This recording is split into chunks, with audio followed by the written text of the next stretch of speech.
Hello, ladies and gentlemen. Welcome back to Watch More Movies. I'm your host, Ricky, and today we are talking about Pixar and their newest sequel release, Toy Story 5. Toy Story was incredibly sentimental for me as a kid and even as an adult, as nearly all of Pixar's filmography was and is. Right around Toy Story 3 is when I kind of grew out of it for the time. I didn't even care to see it until it was on home video and my little brother wanted to see it. I just watched it to let him watch it. But after that, I was instantly drawn back into Toy Story and Pixar. This franchise and their belt has been consistent for me, even on rewatch as an adult. They have always nailed these characters and stories and grown with their audience, as opposed to trying to appeal to younger audiences, save for one or two exceptions.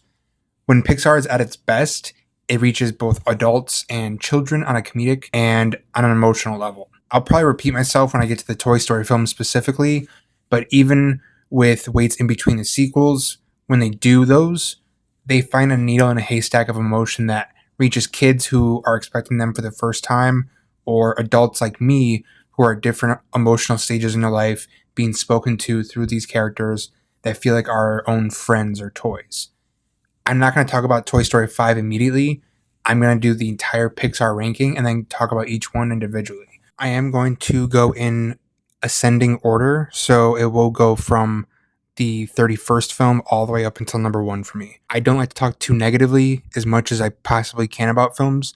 I'm going to go through the quote-unquote worst ones, but the nice thing about Pixar is that aside from one or two, there isn't really any bad movies. Some that just don't work as well, but most of them are all either good to amazing, and there's only one or two that are absolutely just either bad or not good. Number 31 is probably also everyone's least favorite. It's Cars 2. Here we begin with a really low for Pixar. Cars 2 finds Lightning McQueen being called out to race by a Ferrari. What follows is an espionage, Bond-like story that follows Mater trying to help British intelligence track down some bad guys or something. Just really not good. What was a charming character in the first Cars becomes an unbearable annoyance in the sequel, overused, and this film is really what felt like a low for the studio, not just in quality, but in terms of its indirect cynicism, just making a movie with a bunch of new cars in different situations to sell toys. You can do that while also making something more endearing and not just constant immature jokes from a character who was just the right amount in the first film, now being wrung out and dried out to no end after this. And it's just really bad. Number 30 is 2022's Lightyear. Lightyear is essentially the movie that the toy Buzz Lightyear is based on in that Toy Story world. No other connections to the franchise other than that. I have two very different trains of thought on this that are pretty contradictory, but on one hand, a spin-off or story like this is completely unnecessary. It's a complete cash grab with trying to jingle keys in front of the audience of a character you know and love, but something completely different. On the other hand, if you can innovate and create a unique story around something like this with a giant IP like Toy Story and a spin-off in some ways, I am all for it. This just did not do it whatsoever and was really not good. The story itself and plot was fine and it could be interesting with some intense action for a kids movie, but it just felt so boring and lacking the heart of a Pixar film. Not to mention the beginning 15 minutes felt like an emotional manipulation that never paid off. We can forgive these cases with things like Up and both Finding Nemo movies. Those two both followed through with that emotion and heart. This one just felt very thinly layered, not much put into it, and just really cold to me personally. 29 is one that I know a lot of people really liked recently. I was really excited about it. I loved, the marketing for it, I guess, so to speak, but it just did not do it for me. It's this year's Hoppers. Hoppers follows a 19-year-old college student, Mabel, who's been pro-animal and activist and environmentalist ever since she was a little girl. When a glade in her town is being threatened of being destroyed so a highway can be built over it, she accidentally discovers that her college professor has developed technology that can help communicate with animals by putting your consciousness inside of a machine that is designed to be exactly like these animals. I was, like I said, really looking forward to it, just very disappointed. It is middle-of-the-road Pixar that did not feel like it had the heart to any of the characters besides the animals, but given that they're cute animals, it didn't feel like it was earned, but just a given in their circumstance and their design and how cute they are. Even the main character, Mabel, I was not really drawn into and did not connect with. And while I support the messages in this movie about, environmentalism and, trying to protect those things, it just didn't have any character or heart that worked for me. I would have been a lot more invested if it did. Instead, I just found the beavers to be very cute and it gave me a few laughs, and that's really it. Number 28 is Inside Out 2 from 2024. Inside Out 2 picks up a little bit after the first film, with Riley heading into high school and inviting to a training camp for a hockey team for the high school team. I can't say I'm particularly over the moon about this sequel. I remember really liking it when I first saw it, and on rewatch, I think bringing the emotion and anxiety into the mix is something smart at that age with Riley, but the way the story unfolds is just so messy and convoluted. What made the first so smart and emotional is that the way these emotions are connected to each other and how they affect big moments in our lives as one and not just one or the other. And while this event is a big deal and anxiety is a big part of adolescence, it doesn't hit the emotional chord that you would hope for in a franchise like Inside Out. It just became overstuffed and not the same emotional power weight that the original was. Number 27 is one that I am pretty sure I'd seen before, but I'm not 100% confident. I did go back and watch it though. It is 2012's Brave. It follows the daughter of a Scottish king and her about to be courted by a future husband. She is someone who does not want to be courted by anyone, doesn't want to do any sort of royal duties, embark on journeys and interests that she wants to do, nothing else. After wishing that her mother would change her mind, Merida poisons her mother with a potion made by a witch that will make her change her mind on making her be courted. What ends up actually taking place, due to many things, is her mother being transformed into a bear until the relationship can be truly mended. Some charming Pixar emotional through lines, but a lot more surface level than it should have been. There is a really cool, rich lore here, a small, tight-knit family at the center, and really good characters. I just feel the impact it was trying to make was not fully realized and sometimes sacrificed heart for goofs and gaffes. The film is beautifully made, has a great message. It just didn't flesh out more than it could have and didn't really hit me as much as I wanted it to. Number 26 is one that also holds a lot of nostalgia for me. On rewatch of A Bug's Life, it doesn't quite hold up as well for me. It just doesn't feel as emotionally hitting as almost every other Pixar film does. And the one before, the first in the studio's history, Toy Story. Now, for nostalgia reasons, it was still effortlessly rewatchable. The cast of eccentric insect characters are traditional Pixar with enough humor and cuteness, but the rest of the story was just pretty paper thin. And like I said, the emotion was just not quite hitting like the other Pixar films do, but I'd probably still rewatch this at some point just for nostalgia reasons. Number 25 is 2006's Cars. Cars is a franchise that Pixar gets a bad rap for. Some part of it is justified, but Cars 1 and 3 I think are pretty underappreciated. They aren't the tour de force that 90% of the rest of Pixar is, but the first Cars can be pretty endearing, even if at times a bit tiring, no pun intended. Ultimately, it is a safer kids movie, easy jokes, but at the heart, I think it is about remembering the past and honoring it and not letting life get in the way of you and hold on to things and people that do love you. Some of that is a bit thinly layered in the movie and gets muddled as you deal with McQueen's ego-driven journey, but I do think the original Cars is a lot less harmful and a lot more innocent than people give it credit for. Number 24 is The Incredibles 2.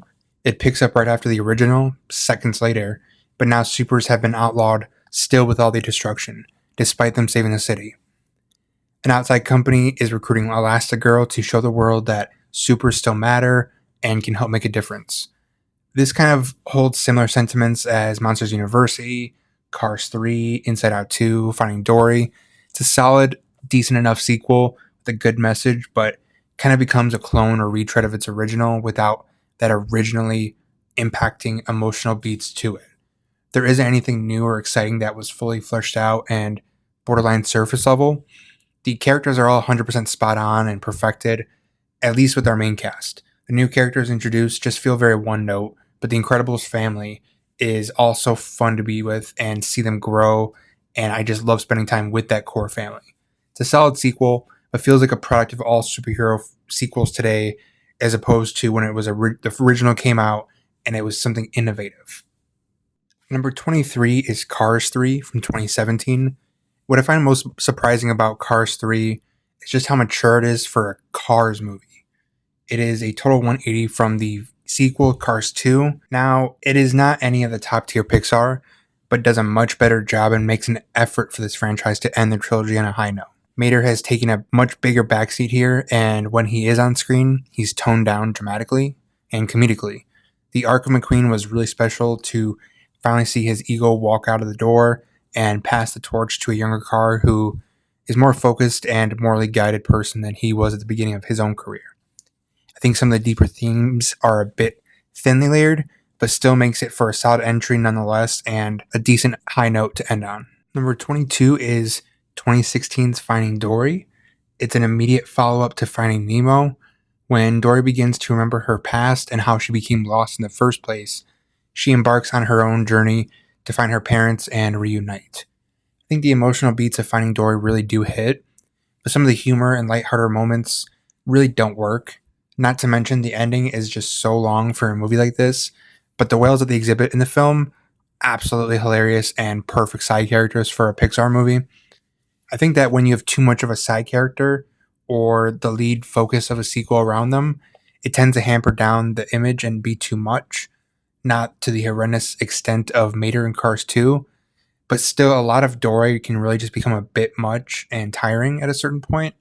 Overall, still solid though, not bad like some, Cars 2, but could have been much, much better. Number 21 is Monsters University from 2013. This tells the story of almost all the characters from the original Monsters Inc., but in an origin story about their time in college at the school Monsters University. When the dean of the college finds Mike not even remotely scary and Sully is almost kicked out, they join a team of non-scary monsters in the school scare games to prove themselves. This was a charming follow-up, despite it being a prequel, which does not always work or feel completely necessary. Seeing these characters we know and love and how they became friends was a treat, and was about how you should find what you love and what you're good at, and find a middle ground between the two. Something you might love not always being what you are meant to do, but you can still be a part of that or make a difference in that field or what you're doing in some way. I do think it gets back to what I love about Pixar, where their humor is subtle and not feeling like it's pausing a scene to tell a joke. It lets the little things linger in the background or quickly to keep it moving. I think the third act drags a bit and is long, but it does not make this movie any less charming, and I really do hope more people give Monsters University a shot. I know it wasn't really well received when it first came out. Now, number 20 is 2025's Elio. Elio follows a young boy, Elio Solis, who lives with his tia Olga. He is someone who just wants to look at the stars and be taken away by aliens, but more than that, he just really wants to get away. You can tell the loss of his parents has been hard on him and his aunt, and he feels like he doesn't belong, so every day he's obsessed with going out, trying to communicate, and be abducted by aliens until one day he is. For about 30 minutes in the middle of the movie, I was really, really not on board. It felt very Cars 2-ish and was goofy for the sake of it. It had an interesting setup until it went off the rails. About 45 minutes in, it picks up as he befriends an alien called Glorden, and that is where the story picks back up in terms of keeping my attention personally. It isn't a home run by any means, and I think some of the payoff is a bit thin, but to say it is bad or as bad as something like Cars 2, and I'm just sorry using that for example for a lot of them, would be exaggerating. I think it has its charming scenes, and Elio is a really likable character, as is his buddy Glorden, just the absolute best buddy duo. It felt like there were several themes and messages it wanted to get across, but never felt like it went together or thrown in and just easily tied up, which is a shame because as the story was progressing, I saw the horizon and what it could have been, and it didn't feel like it quite stuck to landing, but the emotional beats do have hints of what Pixar can do in a great movie like this, or what it could have been. Number 19 is 2022's Turning Red. Turning Red follows a young girl, May, a middle schooler living in Toronto. Always the best in her class, wanting to impress her mother and parents, having a core group of friends who all love boy bands, a relatable coming-of-age story. When she has the most embarrassing night of her life at the hands of her mother, she is affected by a family curse pass through her lineage where she turns into a giant red panda, which is brought on by excitement or stress. Luca, in turning red, took steps in a different direction for animation with Pixar, adapting a lot of small nuances from anime and bringing them into 3D animation. Now, not 100% of course, in terms of it working for me, but a lot of the influence here with the visual flair is heavily inspired by it. This is quite an entertaining story, sometimes a bit too goofy for my personal taste, and a bit over the top. I'm just not a huge fan of the anime style in terms of dialogue and how characters sometimes will act. It just isn't for me personally. But the family dynamics between May and her mother are what is the heart of the story that makes something like this a signature for Pixar, and something that can help someone going through this specific time in their life understand and at least process these emotions. So for that, I have to at least give it a bump up from a lot of these other movies. Number 18 is 2015's The Good Dinosaur. It follows Arlo, a dinosaur that is separated from his family and forced to find his way back, accompanied by a little boy he encounters, to which he names Spot. While it certainly follows a lot of similar beats as something like The Lion King, I think this one is charming in its own right and has brushes of the emotional gut punches that Pixar is so good at. Not to mention, to this day, one of the most beautifully animated films they have ever done. And while Spot and the rest of the animals don't look realistic and do look like exaggerated animal characters, the environments they are in are so photorealistic. Some B-roll type of shots they have here are just jaw-dropping. I know a lot of people don't like The Good Dinosaur, but this one just works for me, and I hope it finds an audience. Every time I've seen it, it charms me. Number 17 is 2021's Luca. Luca follows our titular character Luca, a sea creature off the coast in Italy, wanting to explore more and be more confident and happy in his life. One day, he meets another sea creature, Alberto, and Alberto takes him to the shore of this little town, and he realizes that they can turn into humans out of water. What follows is a story about two young boys forming a brother-like friendship, and young boys growing up through teenage years wanting to explore and live on their own and life outside of the ocean and outside of being a child. While not as emotionally or thematically heavy as some other Pixar, the charm is just so easy to fall in love with. From the beautiful Italian village to the characters and the girl they befriend in this village, it definitely is a much safer Pixar movie and not as standing out as I remember, but really, really good, and the good moments really are great. Number 16, which surprised me when I finally sat down and did my rankings, was this low, but on rewatch, it's not that it's less good or bad or worse, it just doesn't quite hit as much for me as I remember. It is 2001's Monsters, Inc. Monsters, Inc. is set in a world where monsters from another world or dimension enter the human world to scare children by way of passage doors. The screams from the children are the way that the monster world is powered, like electricity. I think the emotion of this one is slightly removed for me, only slightly, and it just doesn't quite hit me on a personal level, but I feel for these characters by the end still. Some other Pixar films are special, that make you feel something and look into yourself. Not as much this one personally. Billy Crystal and John Goodman are absolutely incredible as these characters, some of the best that Pixar has ever done. After this first one, they are iconic to a generation, and I hope they make more follow-ups aside from Monsters University. Obviously, much more toned down than any horror, but it gives you the real creep factor for kids that access thrills for adults too.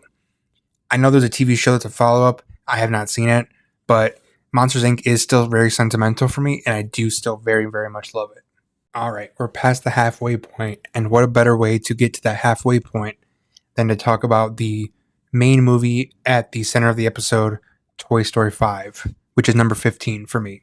Toy Story 5 takes place about 2 years after the previous, where Woody parts ways with the gang and sets off with Bo Peep on their own adventure to see the world. Bonnie is now older and struggling to make new friends, even more so now in a world where all the kids around her are glued to their tablets and screens, and she seems like the only one playing with toys anymore. When Bonnie gets a new tablet named Lilypad, the gang of toys try to keep her off it in order to help Bonnie make real-life friends. Now, to my surprise and not surprise, I did love this entry. But on a disappointing note, it's the first from the franchise I had notes for that did detract it from being perfect, or at least on a very sort of superficial level at 5 out of 5. I don't like giving scores, but It is a 5 out of 5. The rest of the franchise, just not this one. I genuinely think that 1 through 4 are 5 out of 5s, no notes. Now, it sounds ridiculous to be nitpicking a Toy Story movie, so I will just get my negatives out of the way. The side plot with the group of Buzz toys that was there just was ridiculous. It did not need to be there. That did not mean that they weren't enjoyable, and there were some funny moments and gags with them, but all of they were a plot device and only serviced the story when they were needed later. My other critique is that for about being only 100 minutes or so, it felt way too long. If you had gotten rid of the Buzz Brigade storyline, I think that would have helped a lot. The Toy Story films have always done wonders when it comes to two simultaneous storylines or sets of characters and pacing everything perfectly. I think that this Buzz part really took me out of the story. Now, to some of the aspects that really did work for me and I loved, centering the story around Jessie was just absolutely fantastic. A refreshing change of pace that was much needed if you're going to do a fifth entry. Her relationship developing off screen with Bonnie really feels like her own, but a natural stepping up in Woody's shoes. Slight spoilers, but the choice to use flashbacks and naturally bring back, in a way, her original owner Emily was just beautiful and really hit hard emotionally when it pays off, seeing as how we haven't really heard about her original owner Emily since Toy Story 2. To say the worst film in a franchise is a bit cruel because that kind of reduces it subconsciously to people as being bad, and by no means is it bad. If this didn't have the Toy Story label on it, it would have been one of the great animated feature films of the last several years.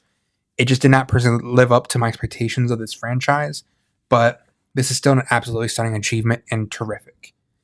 And P.S. Pixar, I will not personally forgive you for not bringing back Key and Peele for Ducky and Bunny, but you have started to earn my forgiveness by bringing in Conan O'Brien as Smarty Pants. Number 14 is 2023's Elemental. Elemental follows a family of fire immigrating to a city where it is not just fire elements, but there are every other two. An obvious allegory, but well done one about the immigrant experience. It obviously does not get too into the weeds as it is a kid's movie still, but it does a great job at showing the little things that impact the immigrant experience and make it digestible for kids. Another film like Soul, but maybe not to the same extent, is one I did not realize was not liked as much as I personally do. It is an absolutely beautiful story about a daughter trying to become her own person and love who she wants to without also disappointing her parents on who she loves more than anything and vice versa. The charm that radiates from all these characters is just so warm and inviting, especially as our lead character Ember develops a friendship and love for Wade, someone who's water. But even further than the immigrant experience, it's a story about a daughter who wants to have her own independent life and loves her family, and the father who's done everything for her, what he thought has always been best for her, and giving her something that he never had or could have. It's a really, really sweet and emotional movie. And I hope if you didn't like it the first time, you do give it another shot because this one is just incredible for me personally. Number 13 is one that's an interesting step for Pixar because they hit another stretch of original films, and I have seen some say that is their several year stretch of or just a downfall. I wholeheartedly disagree. I think the COVID pandemic hitting basically the opening weekend of Onward, or right before, has this negative connotation on it and is just really wholly unfair. Onward follows Ian and Barley, two brothers in an Earth-like world, but where all these mythical creatures are surrogates for humans, once believed to have magic everywhere in the world, now gone due to innovations of convenience. They receive a gift on Ian's 16th birthday from their late father, a spell with a staff that can magically bring him back for 24 hours. What ensues is a story about sibling bond and the chance to process grief that might have just stunted your mental growth for some. The voice cast is really terrific here, and surprisingly from Chris Pratt too. He's the backbone and the heart of the story, and his nerdy big brother character just absolutely hits that feeling for you. Onward hit my personal notes and emotional chords so hard, just for me. I know it didn't for a lot of people, but for me. So of course, I may be slightly biased, but this is truly a special Pixar movie and higher up than I think most people would think it would be. So if you really did not like Onward or was lukewarm on it, please give it another shot. This next one and everything going forward is going to be, if you're looking at this on a superficial Letterboxd kind of way, are all 5 out of 5s. They are all perfect in their own way, and it is very hard to genuinely rank them and say objectively, but these are my personal rankings and my personal top 12. And despite them all being perfect, they all have one edge over the other. So take that, how you will going forward. But from 12 on, 5 out of 5 perfect movies for me. Toy Story 2, the third film from Pixar, finds Woody being taken from the owner of a toy store and collector who has been searching for a Woody toy for some time. Now that he has him, it is up to Buzz and friends to save Woody from being shipped off across seas. I also do really love Toy Story 2. I think it wants to take us on this journey of friendship and test it further, seeing how much it can be strengthened or not when faced with choosing your original family over your chosen family, and what true purpose means outside of the zone you put yourself in all your life when everyone expects it of you, but it's not what you want. More than Nemo or Cars or The Incredibles, Toy Story is a franchise that can keep making and just nail completely every time. Even if it's not perfect, like I said with 5, it just works every single time and is at least a minimum amazing. Number 11 is The Incredibles from 2004. The Incredibles is such a fun superhero movie. It includes everything that the best superhero movies do have: action, charming and fleshed out characters, a purpose for these heroes to exist, and a villain with reasoning for existing. Brad Bird, written and directed by, has his hands all over this franchise and just seems to have the ultimate grip on it. He knows these characters inside and out and knows this genre like the back of his hand. He can create more emotion in some of these characters' moments, animated 20 years ago, than a lot of movies today. And Edna Mode is one of the best side characters in Pixar, and she just makes me laugh every time I forget about that character and remember that Brad Bird is the one who voices her. Just so funny and really just incredible use of the superhero genre. Number 10 is Finding Nemo. At the heart, 2003's Finding Nemo is about a father coming to grips with his son growing up and learning to let go of his fears and setbacks, and accepting that despite his child having disabilities or limitations, he can accomplish many things on his own still, and letting that controlling side of his parenting go. Maybe to a lesser extent, but this franchise of Nemo and Dory is just something that Pixar absolutely nails, even if I don't love the sequels much. The characters all work so well together and go together in all different scenarios in these harrowing situations. I'm not a personal fan of Ellen DeGeneres, but the role of Dory is so iconic and one of the best characters in all of Pixar. I don't think anyone else could play her if she stopped the role. Although, if they stop making more in this world, that's just fine with me too. But Finding Nemo is truly one of the most special Pixar movies and really underappreciated when I see people's lists and final rankings. I think Finding Nemo is just really, really special. Number 9 is Toy Story 4. Toy Story 4 is one that I'm surprised that more people don't love as much as I do, but again, subjective. Toy Story 4 follows Woody, Buzz, and the gang, now with Bonnie, all together as they head on a road trip. When Bonnie goes to school, scared to make new friends, she creates a new one named Forky, made from a spork. After her family leaves on a road trip, Forky gets lost and is up to Woody to bring him back to Bonnie. Again, I'll say this with every Toy Story sequel, they just nail these characters and themes, and while maybe some elements don't work as well as other Toy Story movies, this one, it does not detract from my overall feelings. I'm always of the mindset, with all movies and not just Pixar, that if the movie is really good or just amazing but not quite perfect, but if the ending sticks with the landing, I can forgive any minor tweaks or detractions from the rest. Even then, with Toy Story 4, there are minimal grievances. I like how this film, more than the others, was more about Woody going through a crisis and not just related to the owner or the other toys.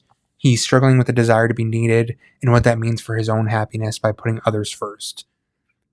More than the other films, if you have been with these characters for a long time, the ending is just so gut-wrenching. Maybe in retrospect, with 5 coming out, it isn't as sad because we know that they'll be together again, but that doesn't make the end of the goodbye any less sad and devastating, but joyous for Woody. And Ducky and Bunny in this movie instantly became some of my favorite characters in this entire franchise. I wish they brought them back for more with Toy Story 5, but this one, they just hold a special place in my heart.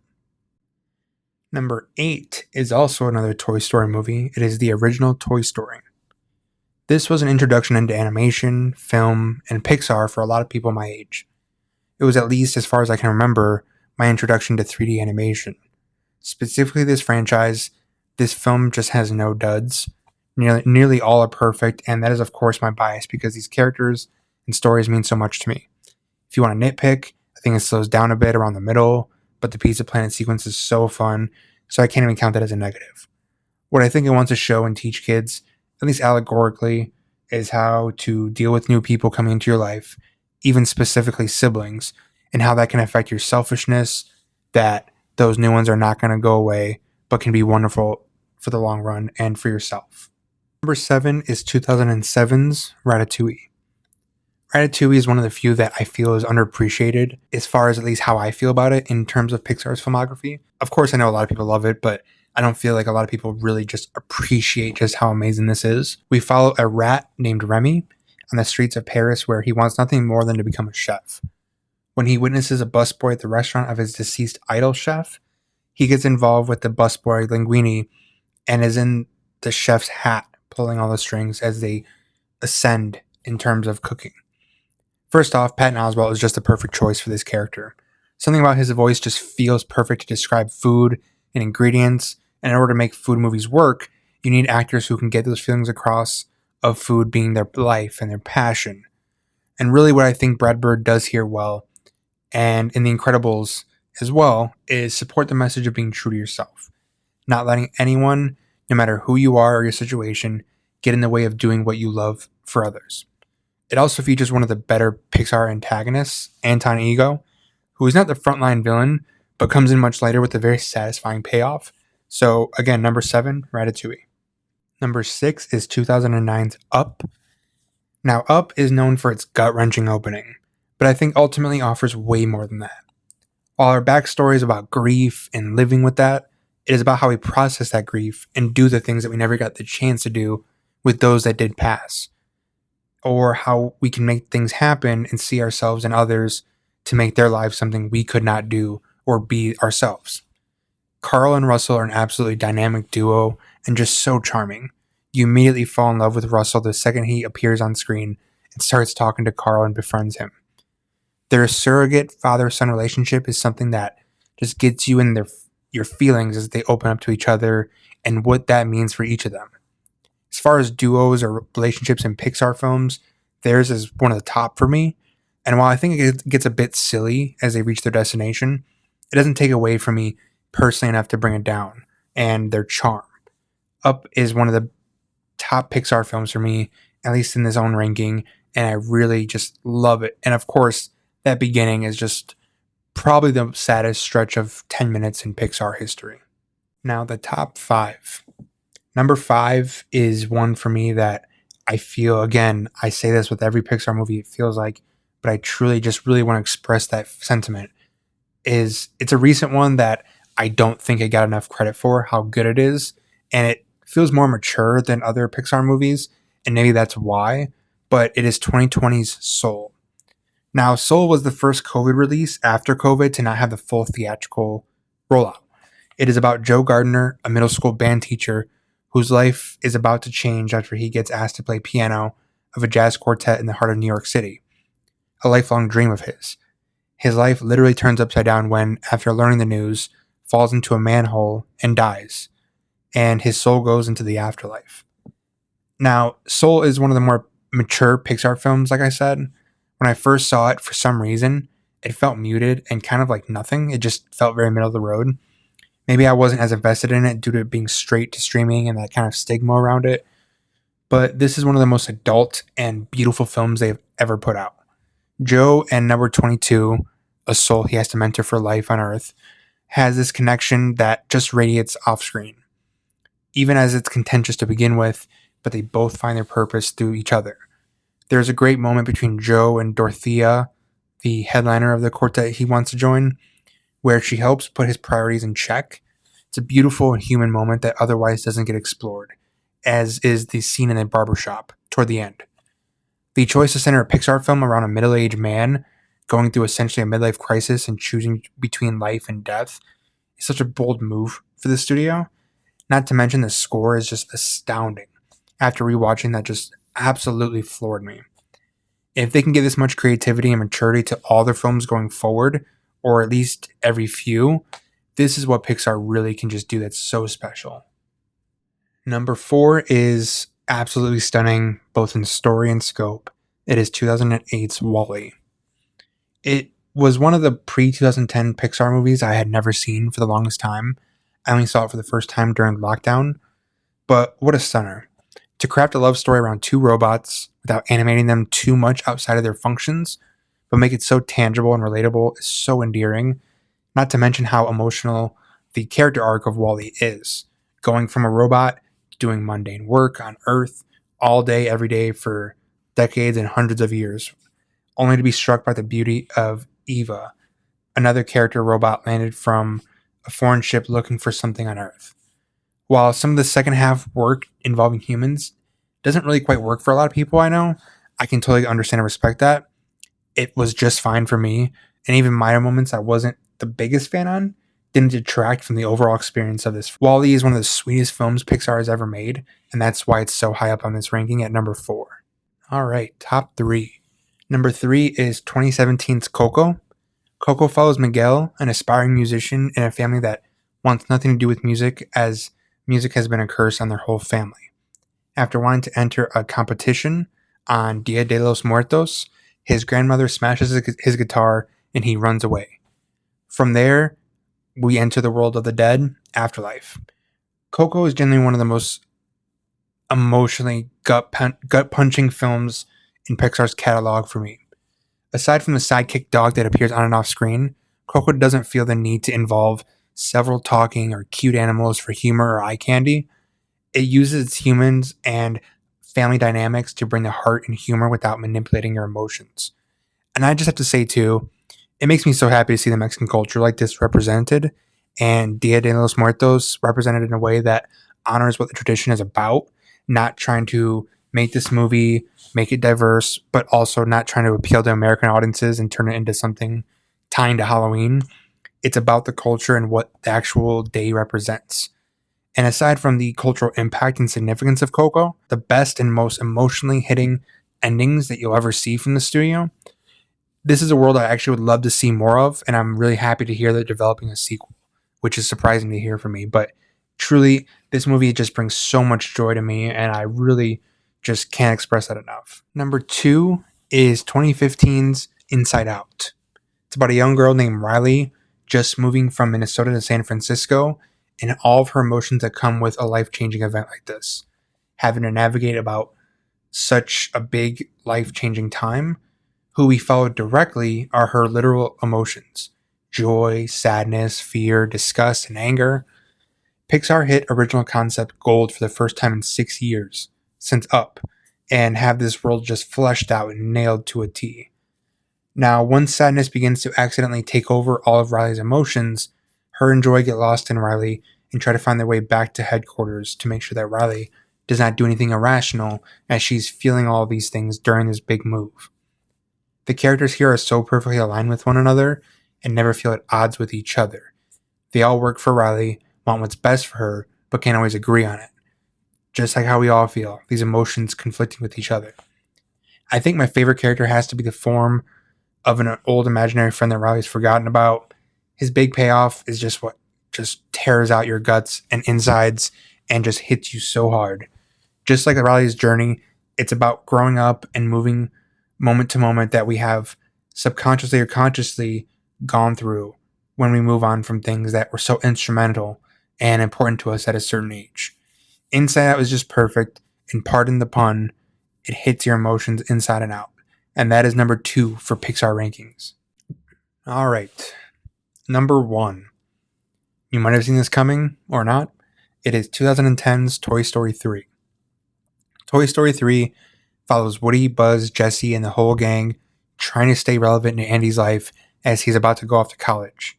Feeling irrelevant as toys and the need for him to be one owner's toys, they find themselves accidentally thrown into a donation bag for a local daycare. As has been said by many, really just the saddest, and maybe next to Soul, the most mature film in the studio's filmography to this point, and maybe even to this day still overall. Everyone who grew up with this franchise, now 10 years old, older mostly, were in positions of growing out of toys and going to college or starting families. And the ending, I don't think I've spoken to a single person who hasn't had this reaction just break down. Every time I've seen this, it makes me nostalgic for all the specific toys that were my favorites as a kid and wondering what I did with them or if they garbage, thrown out, whatever the case might be. Out of all the Toy Story films, the villain and the backstory are the most scary and saddest in the franchise. Lotso the Hugging Bear was just a toy who thought he was thrown away and wanted to make sure that never happened to another toy that felt that kind of pain. Even when he goes about it, is hostile, controlling, leading to his ideology being twisted in his head. I don't know if two other scenes in Pixar history, two different endings, what it feels like, can make me cry or tear up as hard as I do whenever I watch the last 15 minutes of this movie. In this ranking on this show, Toy Story 3 is Pixar's best film and obviously the best in the franchise. Thank you for listening to this entire Pixar ranking episode. It was a lot of fun to go back and watch some for the first time, rewatch some of them, and just be devastated. Next week, we are going to have another episode. It will be back to a shorter one, and I invite you all to watch it. If you have not already, you can follow the show on Instagram, Bluesky, Threads, subscribe, like, comment. We're on Apple, Spotify, YouTube. Liking and commenting and subscribing do help the show out a lot, so I really do appreciate it. And until next time, watch more movies.